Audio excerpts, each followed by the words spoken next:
आजकल इतनी मान्यताएं ऐसी हो गई, जैसे आपने बोला, ऐसी वेब सीरीज, ऐसे फिल्म और ऐसा प्रदर्शित कर दिया जाता है। प्रकट में भी हो रहा भैया। महाराज जी, तो संत किसको माने? संत कौन? महाराज जी, बाहरी वेशभूषा से देखा जाए तो कौन, और आंतरिक स्थिति से देखा जाए तो कौन महाराज जी? सबसे पहली बात है, तीन का जो विजयी होता है उसे साधु कहते हैं। सब पूरे शास्त्र के हम सार बात बता देते हैं। जो शास्त्रीय भाषा में कहते हैं पुत्रैषणा, वित्तैषणा और लोकैषणा, और शाब्दिक भाषा में कहते हैं कंचन, कामिनी और कीर्ति। जो काम पर विजय प्राप्त किए हैं और जो धन पर विजय प्राप्त किए हैं, धन पर विजय प्राप्त मतलब धन की आशा का त्याग किए हुए हैं, और जो मान कीर्ति की वृत्ति का त्याग किए हुए, उसे ही महात्मा कहते हैं, उसे ही महापुरुष कहते हैं। जो मदन, मद, मोह, मत्सर, इन पर विजय प्राप्त की। महाराज जी, ये तो आंतरिक स्थिति हो गई। अभी हम जो संसार में सामान्य जीव हैं, आंतरिक स्थिति का ही बाहर प्रकाश होता है, यह बात समझ लो। घर में दीपक जलेगा तो खिड़की से बाहर से रोशनी पता चल जाएगी अंधेरा है कि प्रकाश है। व्यवहार में पता चल जाएगा। ड्रामेबाजी का व्यवहार अलग होता है, समझ रहे हो। अगर हम रुपया लेंगे ना तो तुम्हारे दिमाग नहीं बदल सकते, ध्यान रखना। और जिस दिन हम पैसा लेने लगेंगे उस दिन ये सब नहीं चलेगा जो आज देख रहे हो आप। ये आज इसीलिए है बिल्कुल प्योर शुद्ध काम, कोई भी मिलावट। हम आपको हलवा पूड़ी का प्रसाद नहीं दे सकते, हमारी क्षमता नहीं। हम आपको गुलाब जामुन का प्रसाद नहीं दे, हमारे यहां प्रसाद नहीं बटता कभी, क्योंकि है ही नहीं तो बचे क्या। जो व्यवस्था है वो अपना किसी तरह उधर पोषण के, सब अपने धर्म से कार्य में लगे। महाराज जी, बाहरी वेश से, जैसे आपने बोला, एक तो मुंडन और एक ये, तो क्या ये किसी गुरु द्वारा ही प्रदत्त होता है? गुरु प्रदत्त, बिना गुरु प्रदत्त सन्यास या वेश नहीं धारण किया जाता। आज सैकड़ों लोग बिना गुरु प्रदत्त धारण। हाँ, थोड़ा सा वैराग्य आया, थोड़ी दाढ़ी बढ़ गई, वैराग्य का तो आया नहीं, तो नहीं तो गुरु शरण में होगा। थोड़ा सा प्रमाद आया, कायरता आई, और भेष परिवर्तन कर लिया। माल छानने को मिलेगा, पूजने को मिलेगा, रुपया मिलेगा, उन्हीं से नौटंकी नाटक होता है। और जब वैराग्य आता है तो फिर ये नहीं होता, फिर भगवत प्राप्ति की चाह होती है। और फिर जो ये वैभव होता है वो आखिरी बात होती है। जब सिद्ध हो गया, भगवत प्राप्त हो गया, काम हो गया, तो भगवान जगत मंगल में उतार देते हैं। ये प्रारंभ नहीं है, ये अंतिम होता है। आज प्रारंभ में क्या प्रचार करोगे जब तुम काम पर विजय नहीं प्राप्त की, क्रोध पर विजय प्राप्त नहीं की? प्रचार क्या करोगे? यही इसी का प्रचार होगा। रुपया होगा, प्रणाम होगा, नमस्कार होगा, भोग सामग्री, इसीलिए सबके दिमाग में भर गया। तो क्या होता है कि आजकल अर्थ की इतनी मांग हो रही, हर जगह अर्थ ही अर्थ है। सत्संग है तो अर्थ है, भागवत है तो अर्थ है, कोई प्रोग्राम है तो अर्थ है, मतलब जहां देखो अर्थ है। और अर्थ से भोग सामग्री, भोग सामग्री का भोक्ता वो कभी ज्ञानी नहीं हो सकता, वो कभी भगवान का प्रेमी नहीं हो सकता, वो कभी सच्चाई से नहीं चल सकता जहां अर्थ की प्रधानता है। और अर्थ की प्रधानता, इसीलिए लोगों के दिमाग में बात बैठ गई है कि ये सब धंधा है, क्योंकि इसको धंधा बनाया जा रहा है। तो इसीलिए लोगों को ये लगता है कि ये सब फ्रॉडगिरी है। ये सब नहीं, भरोसो दृढ़ इन चरणन के रो। कभी भी संत महात्माओं ने अपने वचनों को नहीं बेचा है। ये जीवन की धरोहर है, कल जगत कल्याण के लिए कि बेचने के लिए है। महाराज जी, एक और प्रश्न है।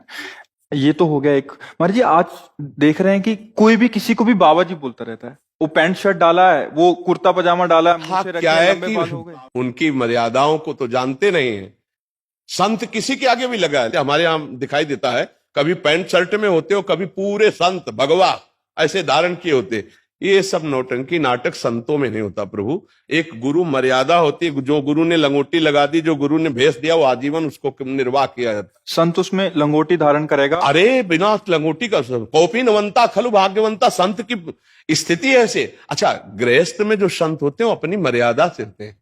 पैजामा कुर्ता पहने, कंठी है, तिलक है, नाम जप है, वो अपनी मर्यादा से रहते हैं। तो जो मर्यादा आचार्य परंपरा से बनी उसका त्याग किए हुए जानते ही नहीं।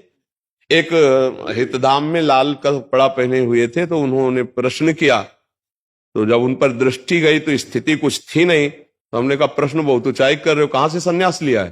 बोले कहीं से नहीं, अपने मन से पहन लिया। तो अब क्या होता है कि भेष बनाने में कोई ज्यादा देर तो लगती नहीं। नीचे लाल पहन लो, ऊपर लाल पहन लो, नीचे पीला पहन लो, ऊपर पीला पहन लो, जैसा मनावे वैसा तिलक लगा लो। कोई जानने वाला तो है नहीं कि आपके संप्रदाय का तिलक लगाएं, आप किस आचार्य से जुड़े हुए हैं। अब वो क्या, वो जो कार्य करेंगे वो संसारिक कार्य करेंगे और बेइज्जती होगी संतों की। ये देखो, ये अमुक बाबा, अब वो पैजामा कुर्ता पहने अमुक संत। यार संत किसके आगे लगता है? आचार्य परंपरा से जुड़े हुए वैराग्य दीक्षा लिए हुए उनके आगे संत लगता था।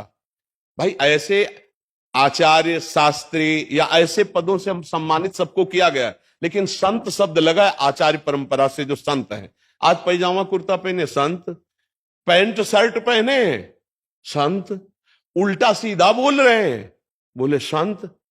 अब लोगों की क्या समझ में आ गया, ये सब नौटंकी नाटक। ऐसा नहीं है, संत हैं, भगवान का मार्ग है, सच्चा भगवान का मार्ग है, पर वो बिना भगवान की कृपा के संतों का दर्शन या सानिध्य नहीं। मात संगस्त दुर्लभो, भगवान की कृपा। और आज बहुतायत है, बहुतायत सच्ची माने ऐसी बहुतायत है कि जिसको जानना बड़ा कठिन। तो ये बात समझो कि अर्थ की प्रधानता, भोग की प्रधानता, मान सम्मान की प्रधानता, ये साधुता नहीं रहने देती, ये नाटक में उतार देती है। भगवान की कृपा से साधुता और संतों का मिलना बहुत कठिन है। आज जो संत हैं आप उन्हें पहचान भी नहीं सकते, ऐसे रह रहे हैं। ऐसे वृंदावन में, ब्रज में हजारों ऐसे संत हैं जिनको आप मानोगे ही नहीं कि संत हैं। साधारण कपड़ा पहने, कमंडल लिए, रोटी मांगे, खाए, छुप के भजन कर रहे हैं, कौन जान पा रहा है। तो अगर हम धन का महत्व रखेंगे, भोगों का महत्व रखेंगे, तो साधुता का मतलब क्या है, घर का एक त्याग था। गोस्वामी जी ने दो प्रकार के संत बताए। एक संत बताए जो भोग ऐश्वर्य को भगवान के लिए त्याग कर भजन मार्ग में चलते हैं, और एक नारी मुई घर संपत्ति नासी मूड मुड़ाए भय सन्यासी, गोस्वामी जी ने लिखा है। बहुत कठिन है साधुता का मार्ग, और बहुत कठिन है संतों का दर्शन। ये भी बात समझ लो, भगवान की कृपा है तो साधु समागम मिल रहा है, और जितने दिन है उतने दिन ही मिल रहा है।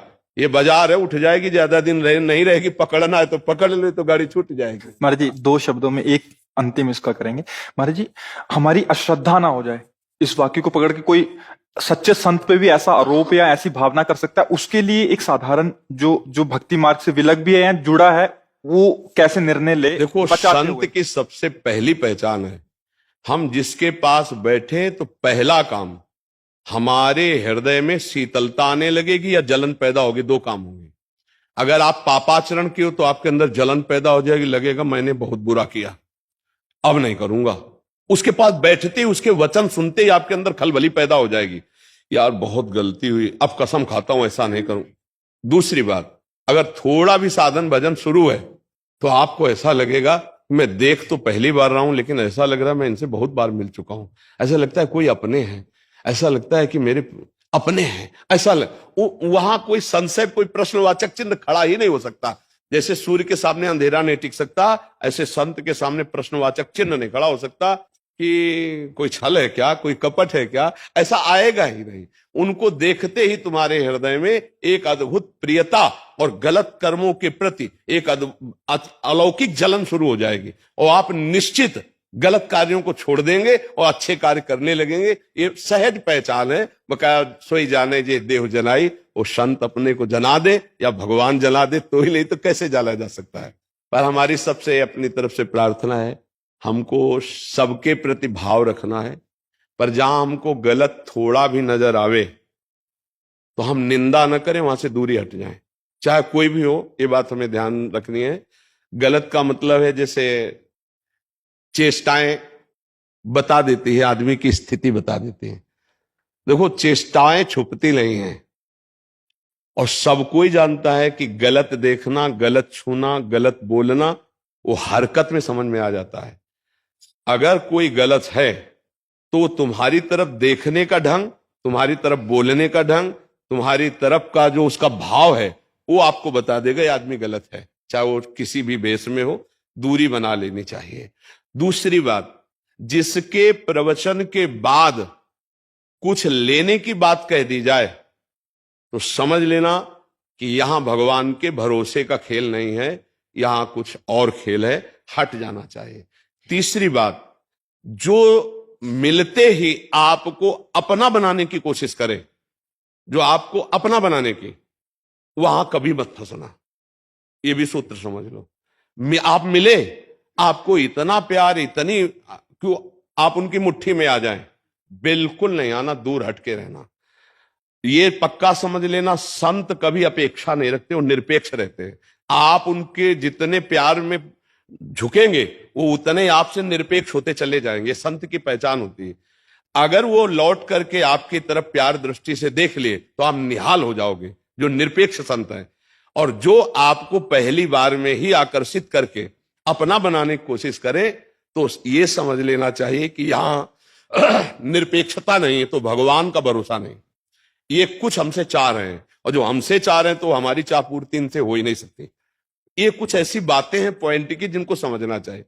अच्छा, जिस सत्संग में जाने के लिए, अध्यात्म सुनने के लिए पैसा लगे, उसमें तो कभी जाना ही नहीं, क्योंकि उसमें लाभ होगा ही नहीं आपको, क्योंकि अर्थ दे करके भगवान की चर्चा का लाभ नहीं मिल पाएगा। अध्यात्म कभी पैसे से नहीं बिकता, और पैसे से कभी अध्यात्म को खरीदा नहीं जा सकता।